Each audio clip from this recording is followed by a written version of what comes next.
And we are live. Welcome, mystery and thriller fans. I'm your on-air host and author, Sara DiVello, and I am so excited to welcome back to Mystery and Thriller Mavens, the incredible best-selling author, Anthony Horowitz, here to join us live from London to give us the inside scoop on his brand new book in the Horowitz and Hawthorne series out tomorrow. That is Close to Death.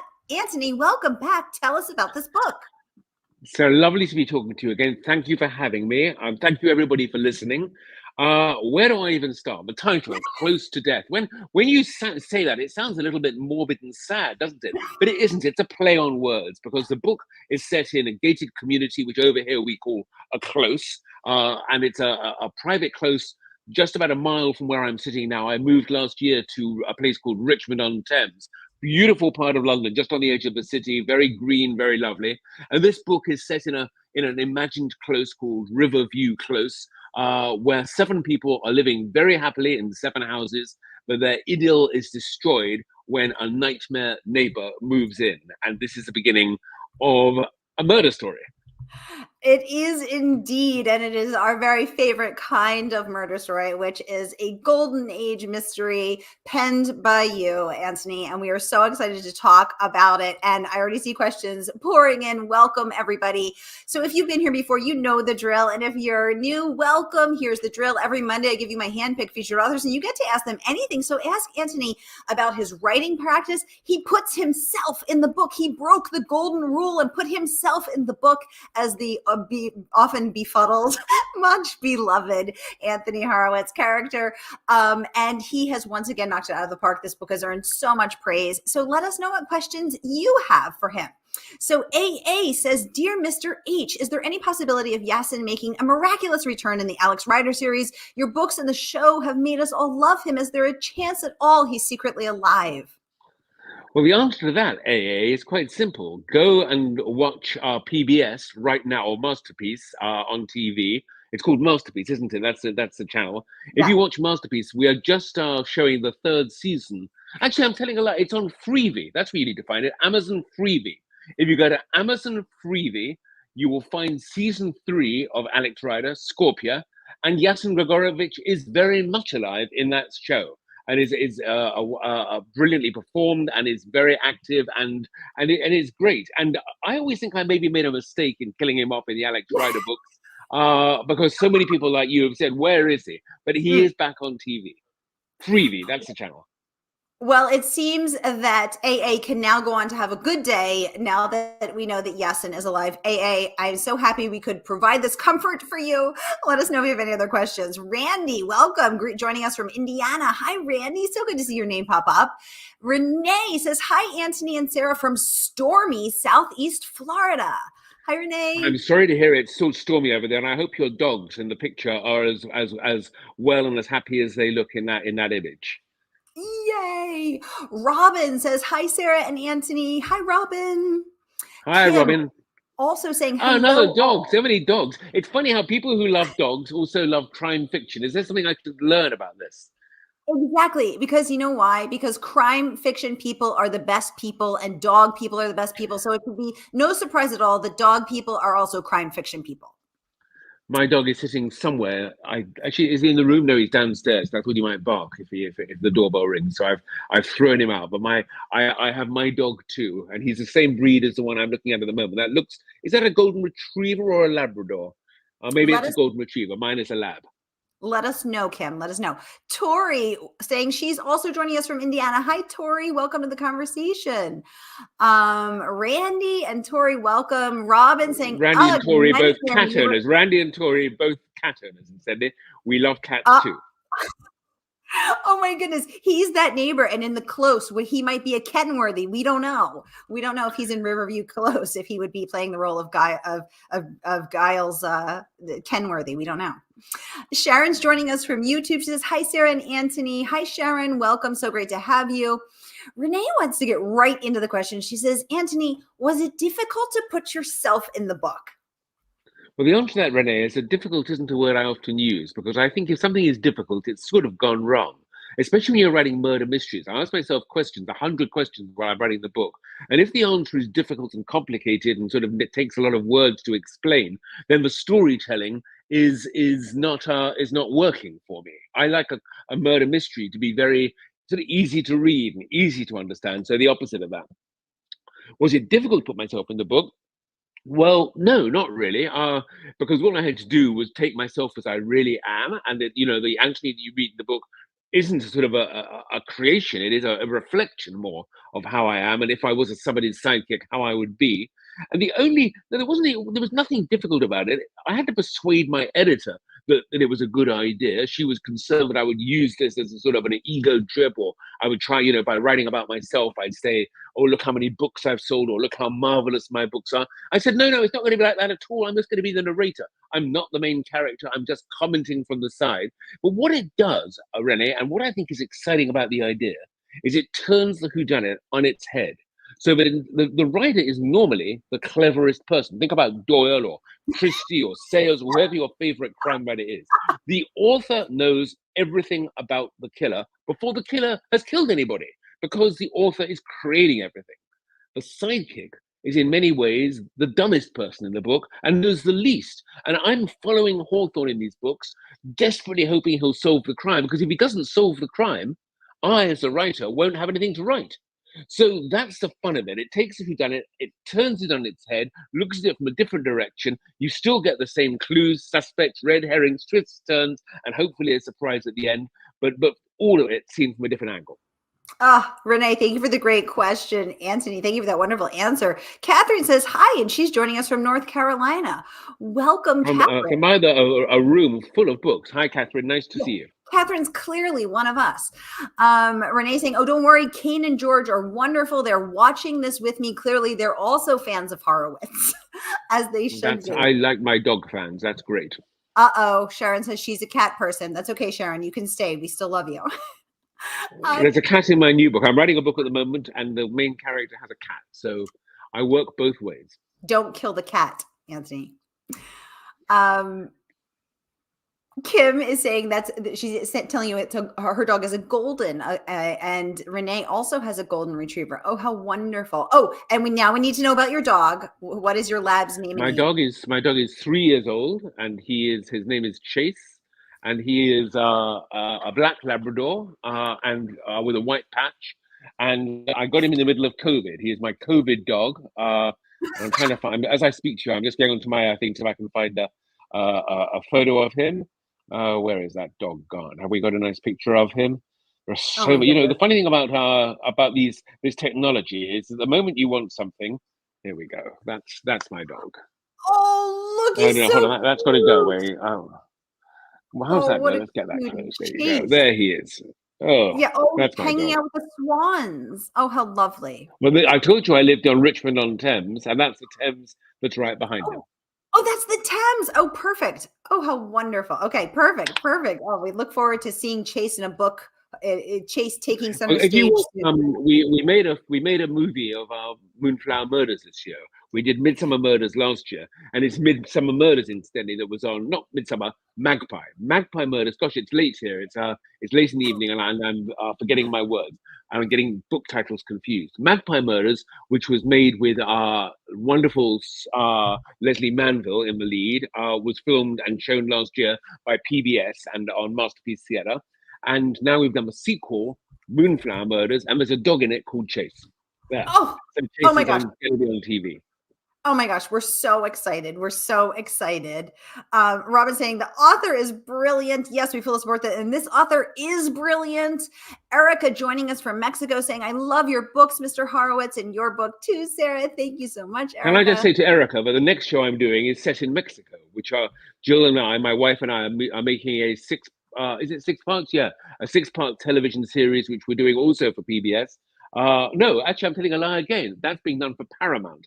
And it's set in Mexico, and we start shooting it in 4 weeks' time.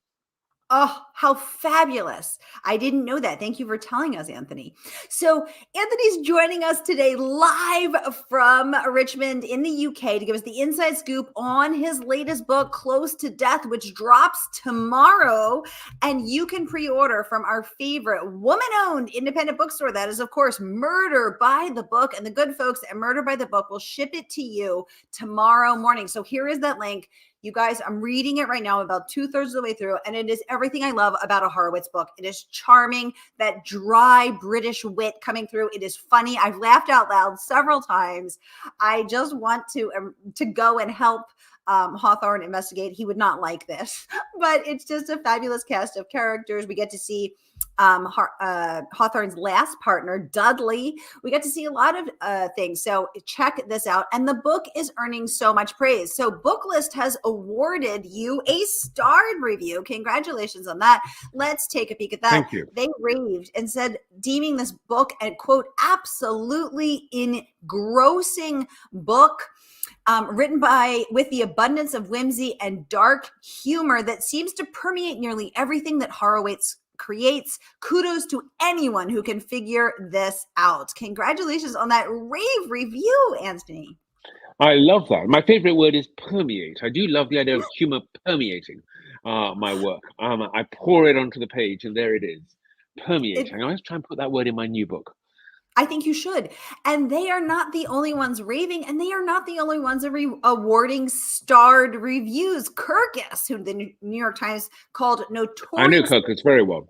Curmudgeonly raved what begins as a decorous whodunit set in a gated community on the River Thames turns out to be another metafictional romp for mystery writer Anthony Horowitz and his frequent collaborator, ex-DI detective Inspector Daniel Hawthorne. Gloriously artificial, improbable, and ingenious. There's that word again. Fans will read. You know, I'm so grateful. I'm so grateful because I'm getting these lovely reviews from America. And although I've had good reviews over here in the UK too, there's something about these starred reviews and the sort of enthusiasm and excitement. Here in Britain, sometimes you read a good review and they love the book, but you sometimes get the feeling that the critic is sort of almost doing it through gritted teeth. You know, I don't want to love this book. I do love it, but.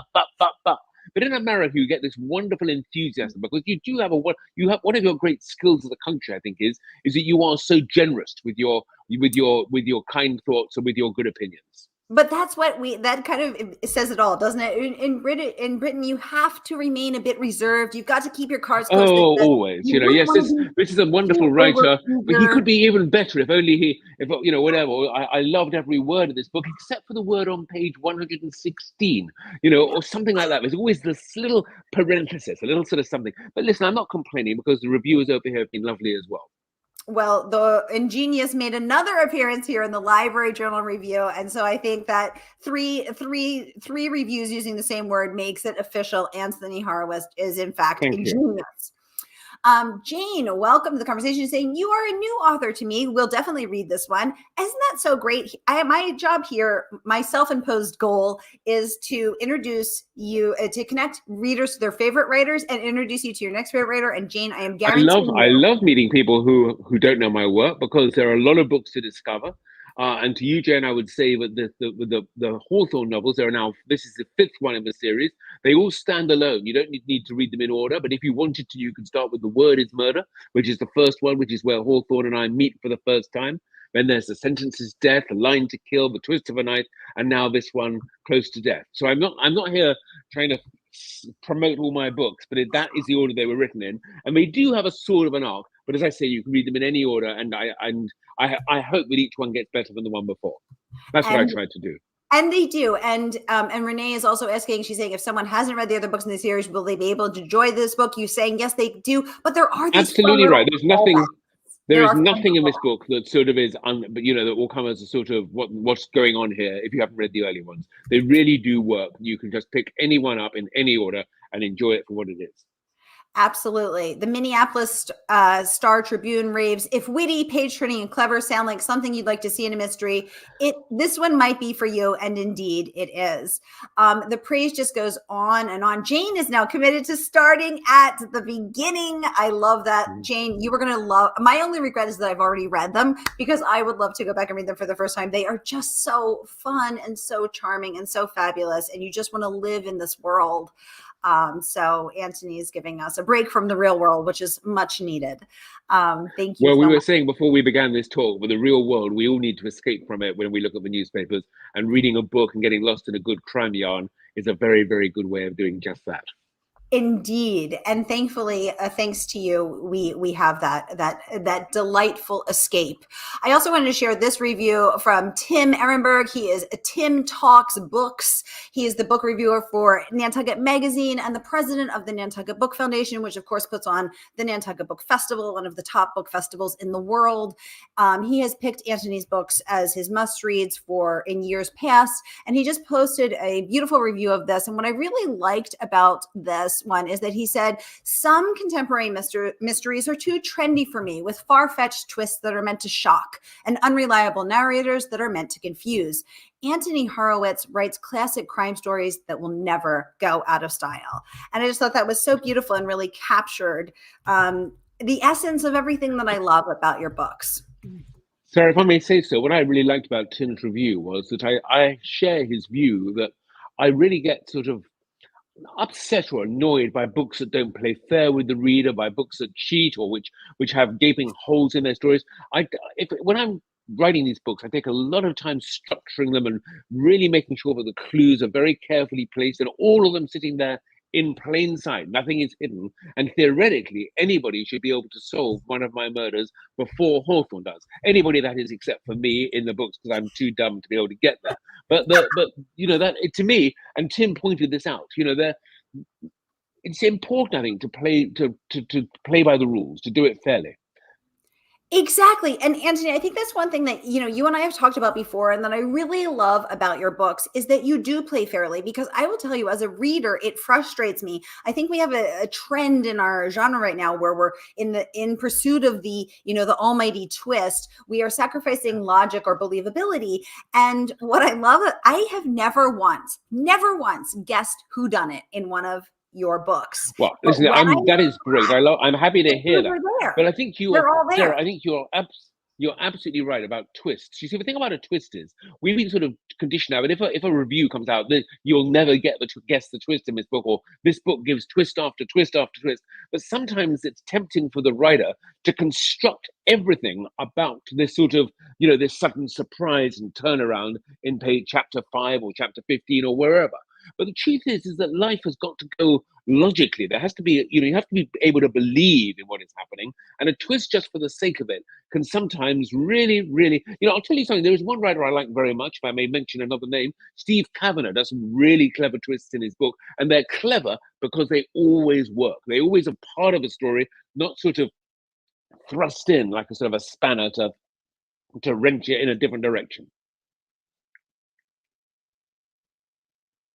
I love going back and saying to myself, how did I miss this? And then reorganizing the facts in my mind and thinking, of course, but I didn't get it. Like, that for me is the best gotcha. I wrote a book some years ago, if I can mention it, called Moriarty. It's my second Sherlock Holmes book. And that book has a twist to end all twists in it. But the whole point of the book is that the book was conceived from the very, very start. You know, it was meant, my thinking was, Moriarty, this is the world of Sherlock Holmes, of course. Moriarty is his evil opponent. He's the most evil man in the world. So I tried to write the most evil book in the world. And I put a twist in it, which is so evil and so sort of almost, you know, offensive to the reader who has been reading this book. The idea was you would get to it and you'd say, wow, and throw the book across the room in sort of horror. And it's, you know, a lot of people have enjoyed that twist because it is what the book is about. It's not inserted into the book. It was the beginning of the book. Exactly.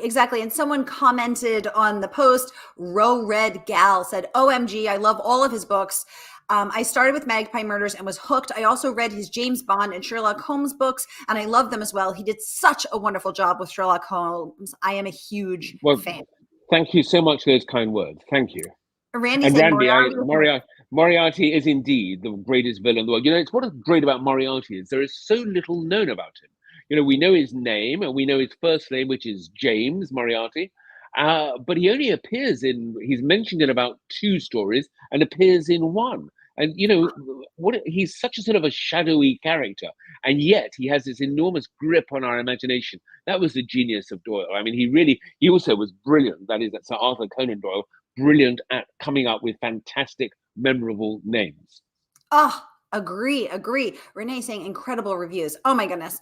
Again, you guys, Anthony is joining us live, having just wrapped a national television news interview over there in the UK. He is coming on to give us the inside scoop, the exclusive inside scoop, the night before the book comes out, taking all of your most burning questions. And here again is that link to pre-order. Whether you're watching on Facebook or YouTube, we are streaming live to 7 different destinations. So mystery friends, no matter where you are, you're in the right place. Here is that link to click and pre-order from our favorite woman-owned independent bookstore, Murder by the Book, and the good folks at the bookstore will ship it to you tomorrow morning. Anthony Horowitz, I've been to that bookshop, I think. I know. I was there. Yay. I love that bookshop. So if anybody's watching for Murder by the Book, thank you for stocking me and for supporting me. I did love visiting there. Anthony Horowitz, you remain a favorite of ours. Thank you so much. And please, you have to come back and join us next time when your next book is out, and you have to come over and join us at the Nantucket Book Festival as well. Sarah, I would love to do that. And thank you so much for talking to me. Thank you so much. All right, y'all, have a great week. Hope your week is off to a killer start. May the days and the pages fly by. I will see you next week on Mystery Monday. Bye.